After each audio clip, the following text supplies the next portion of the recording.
concludes all operations of the emergency alert system. All stations may now resume regular programming.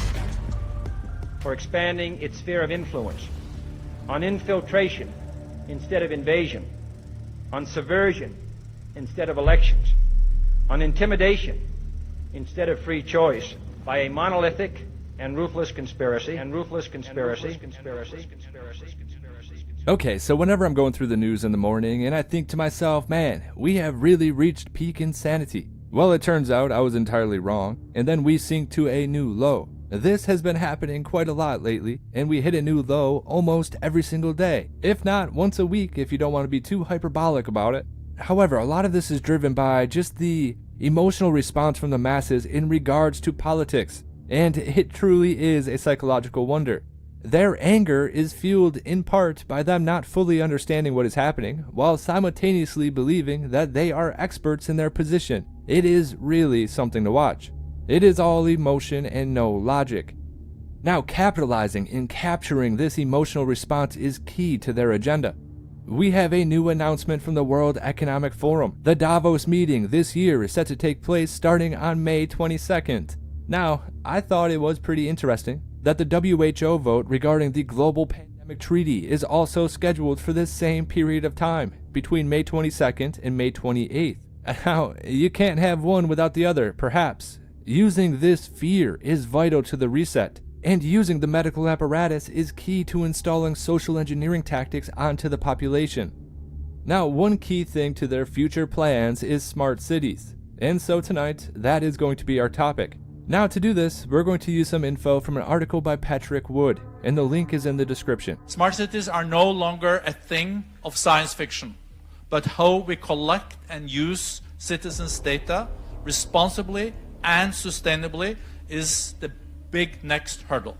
To help tackle this, the Smart Cities Mission India joined the G20 Smart City Alliance, shared by the World Economic Forum, to establish universal norms and guidelines for safe and responsible implementation of smart city technology.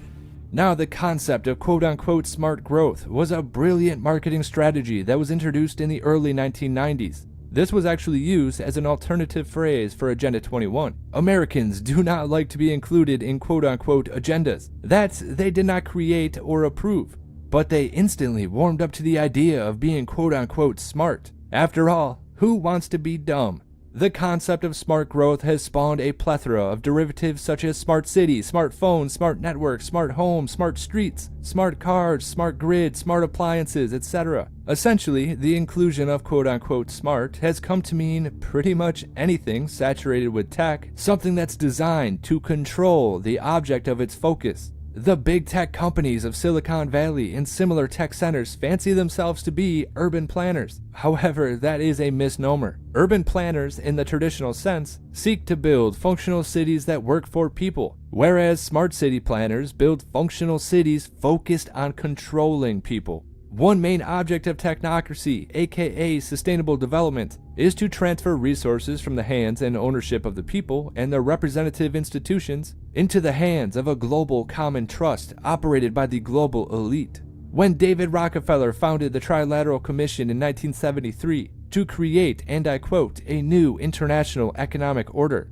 grabbing resources became the master plan. And sustainable development, aka technocracy, became the means to that end. Cities do not have physical resources like farming, minerals, timber, etc. Rather, it is the rural areas of the world where such resources are found and developed. So, to prepare for taking over large swaths of rural areas, technocrats developed two coordinated strategies. First, move people from rural to urban settings, and second, to keep them there. The United States contains 2.27 billion acres of land. The federal government owns some 650 million acres, representing over 28% of our total land mass. Most federal land is in the western states, which are rich with natural resources. The U.S. Constitution does not provide for broad federal land ownership, but that has not stopped the government from ever expanding its portfolio. Now, apologists for federal ownership use the justification that the American people actually owned those acres. But in fact, much of the federal property is completely inaccessible to the public. In China, where technocracy reigns supreme, land grabs are much more direct.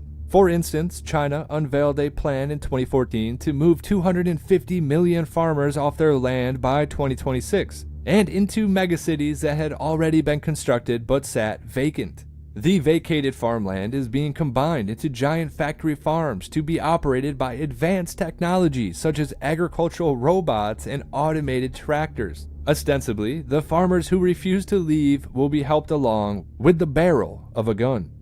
Once relocated into cities of the government's choosing, these farmers will fall into a social engineering machine, one that will continuously surveil them, track them, and assign them social credit scores to limit their access to privileges. They will never regain enough resources or mobility to leave their assigned cities. In other words, they will be trapped. So around the world, there are several smart city commonalities which can be easily observed in practice and in literature. One of them is surveillance. Monitor people using biometric facial scanning, geospatial tracking, financial data, social media, etc. A population that is surveilled can be easily controlled. Transportation. Force people out of private vehicles into shared public transportation such as scooters, bicycles, buses, and even light rail. Without private transportation, they are locked into the city and out of rural areas. From there, we have data. Collect real-time data from the quote-unquote Internet of Everything. The Internet of Everything is just an expansion of the Internet of Things concept.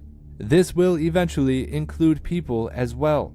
Social engineering is always leading the thought process of smart city development. However, unlike elected political representatives, the social engineers are always self-appointed technocrats. Technocrats who decide what citizens should or should not do, where citizens should or should not go, with whom citizens should or should not associate with.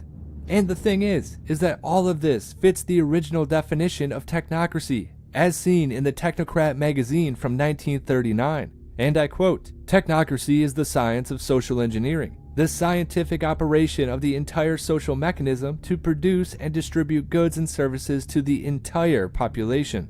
Original technocrats viewed people as nothing more than resources on the same level as animals and natural resources on the planet. Their goal was, and still is, to apply quote-unquote science to the efficient balancing of resources by controlling production of goods and services, as well as controlling their consumption. The objects of this social engineering concept would have no more control over their own lives than the cattle on a farm. In the United States, smart city policies are increasingly being imposed by regionalization.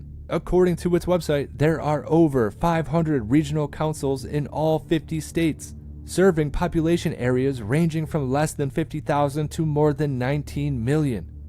So in 2019, a new regionalization scheme was launched in Arizona called the Smart Region Initiative. It will create implementation policies for smart city technology throughout a given region of cities and counties.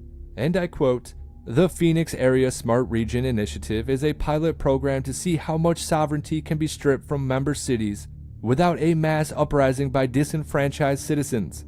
With no elected officials, this program seeks domination over 22 cities and 4.2 million people to dictate uniform implementation of smart city policies and technology."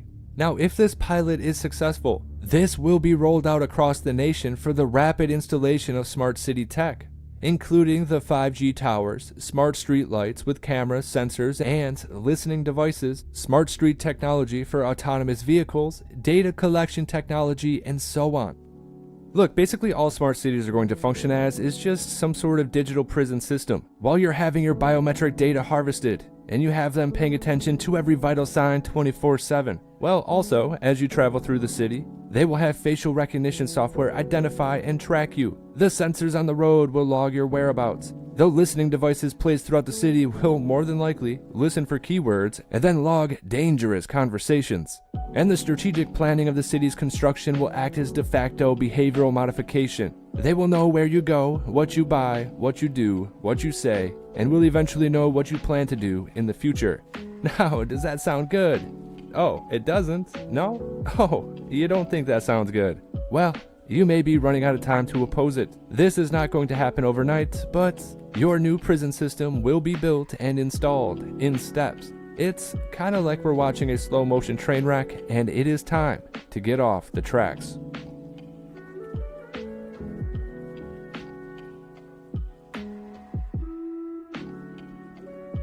Once again, this is Helio Wave. If you like the content, like, comment, and subscribe. Share the video if you want to.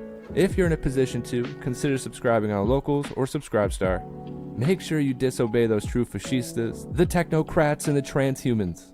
But of course, I do hope you have a good night.